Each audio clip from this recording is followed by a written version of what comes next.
Un cordial saludo a todo el pueblo hispanoamericano y en especial al pueblo salvadoreño, mi pueblo.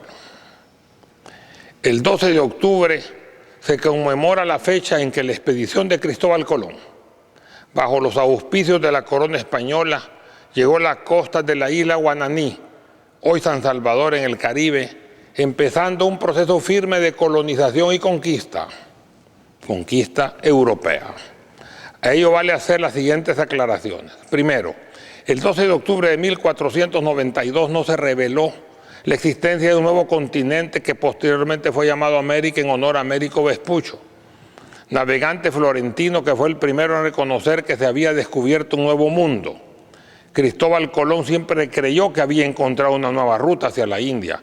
Por eso inicialmente estas tierras fueron llamadas las Indias y sus habitantes los indios. Segundo, Colón no fue tampoco el descubridor del continente.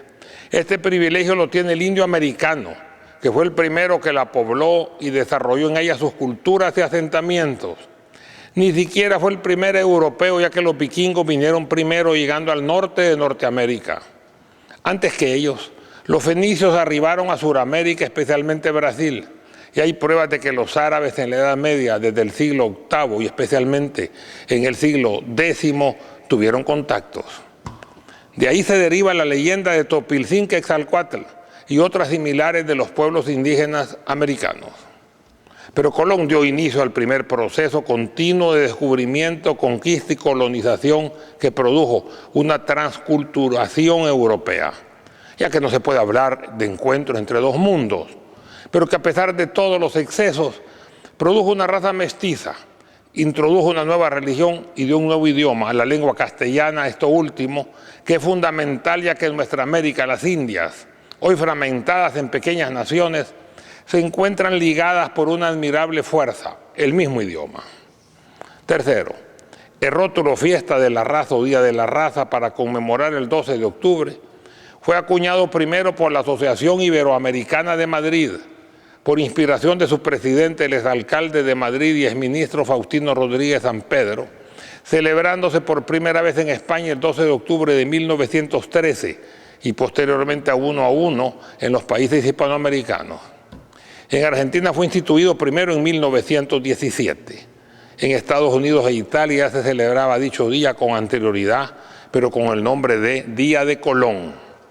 4. Existió desde un principio la tendencia de denominarlo Fiesta o Día de la Raza Española, naturalmente en España y posteriormente Día de la Hispanidad, que alcanzó reconocimiento en la España del franquismo hasta 1958. En 1981, tras la restauración del reinado en España y en vigor de la Constitución Española de 1978, el Real Decreto 3217, publicado en el primer boletín oficial del Estado del año de 1982, referendó el 12 de octubre cambiándolo a Fiesta Nacional de España y Día de la Hispanidad. Sin embargo, en 1987, la Ley 18 mantuvo el Día de la Fiesta Nacional de España, el 12 de octubre, pero prescindiendo y dejando a un lado la denominación de Día de la Raza o Día de la Hispanidad. Quinto, nosotros, sin embargo, como hispanoamericanos, continuamos llamándolo Día de la Raza, considerado que lo español o hispano, si bien un factor esencial en la nueva raza latinoamericana, no es el único. Las naciones americanas deben considerar su propia identidad y comprender que somos plurales en lo cultural, lo étnico y lo racial. En la sangre de los salvadoreños, como ejemplo, se inquietan fermentos hereditarios raciales diversos que nos dan nuestra propia identidad. Sexto, el Día de la Raza nos refleja el crisol de la mezcla de razas y costumbres, pero también nos enseña el pasado y en alguna forma nuestro presente. ¿Quiénes somos? ¿De dónde vinimos? ¿A dónde estamos?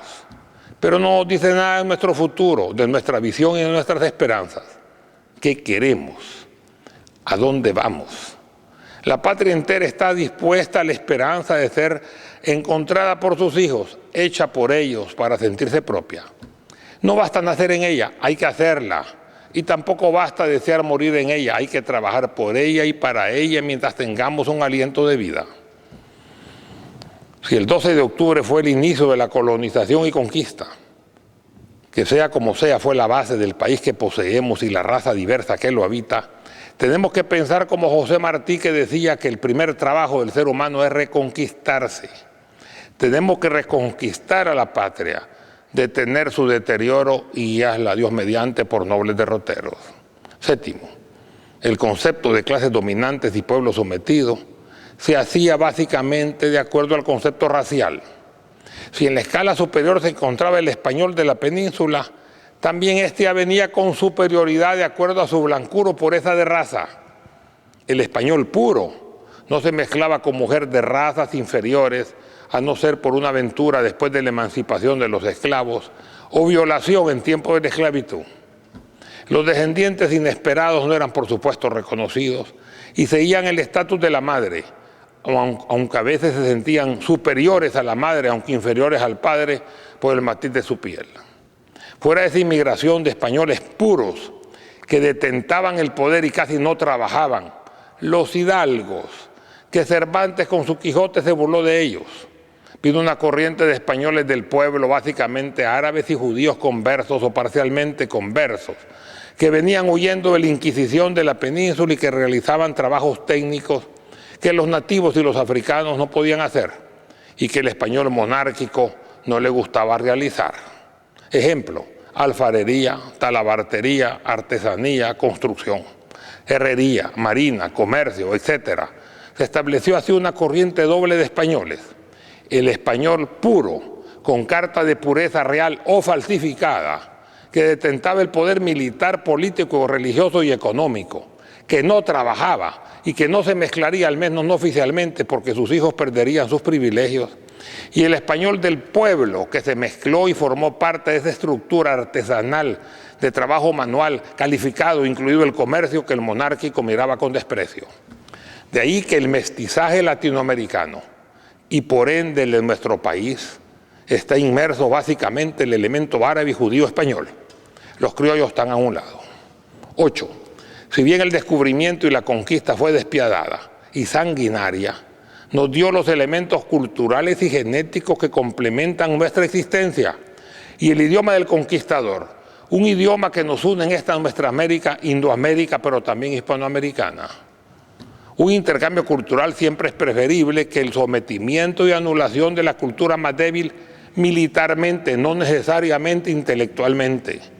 La eliminación de la cultura sometida, considerada inferior por desconocerla, fue un verdadero retroceso.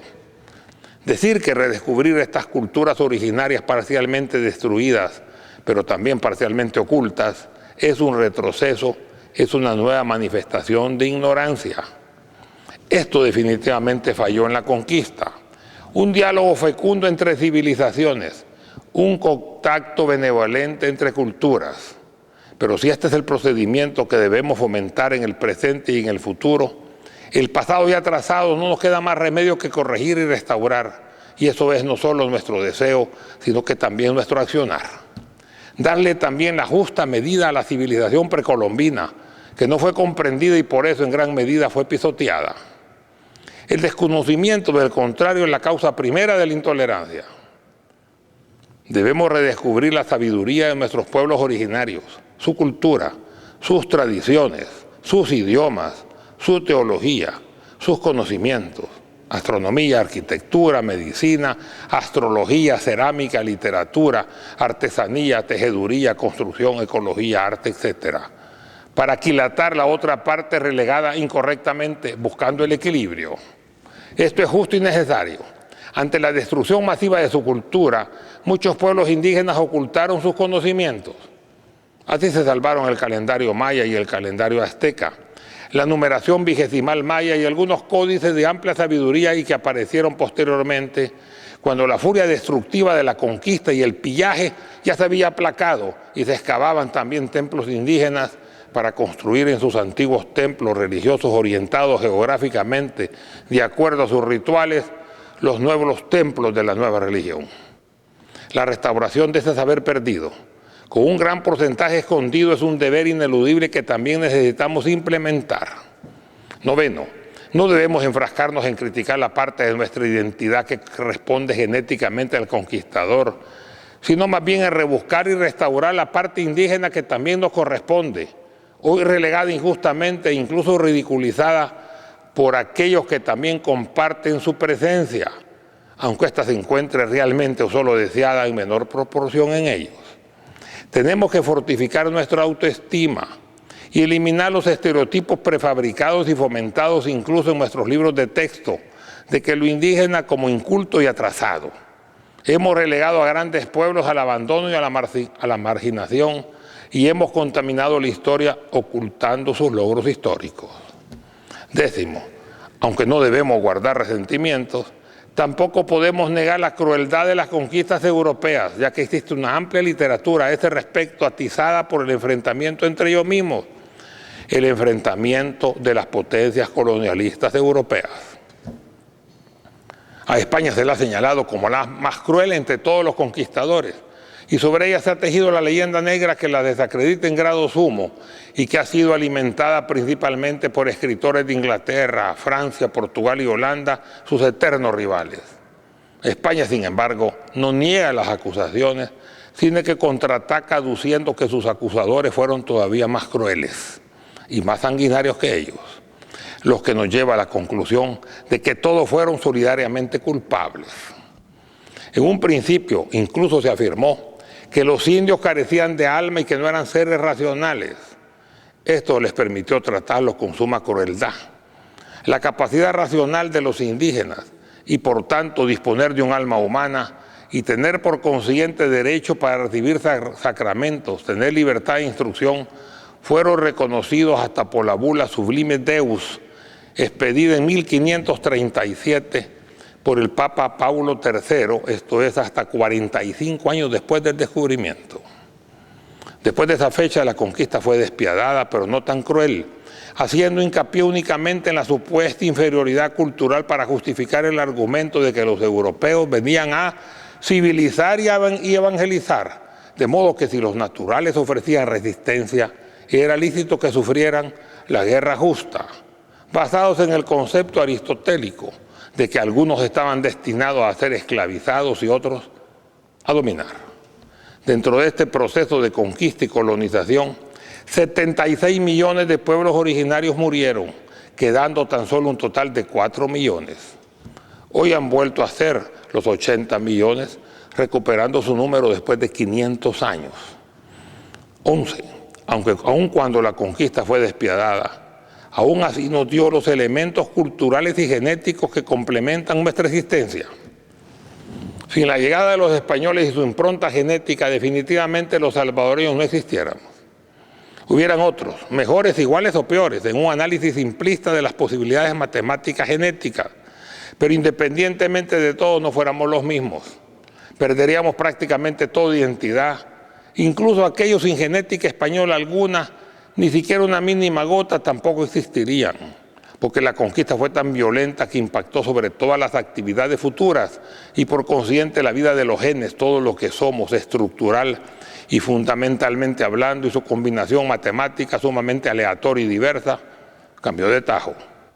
Los seres humanos que nacieron son los que definitivamente tuvieron que nacer y son definitivamente todos, sin excepción, diferentes a los que hubieran nacido sin la conquista, con mezcla genética o incluso sin ella.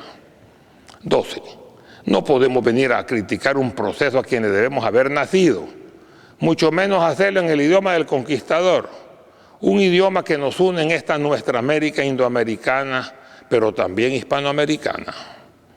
En el momento actual de conflictos mundiales, donde los poderes fácticos y financieros fomentan un choque de civilizaciones, tenemos que ponderar y anteponer una alianza de civilizaciones. Eso definitivamente también falló en la conquista. Un diálogo fecundo entre civilizaciones, un contacto benevolente entre culturas.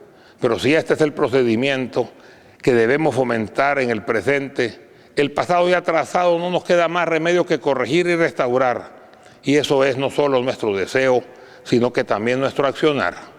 Darle también la justa medida a la civilización precolombina que no fue comprendida y por eso en gran medida fue pisoteada. El desconocimiento del contrario es la causa primera de la intolerancia. Debemos redescubrir la sabiduría de nuestros pueblos originarios, su cultura, sus tradiciones, sus idiomas, su teología, sus conocimientos, astronomía, arquitectura, medicina, astrología, cerámica, literatura, construcción, ecología, arte, etcétera, para aquilatar la otra parte, relegada incorrectamente buscando el equilibrio. El Salvador está predestinado entre las naciones. Somos el centro geográfico de América. No podemos ser mediocres. Sin embargo, todo mantiene una dualidad y de esa forma podemos ser únicamente lo mejor o lo peor.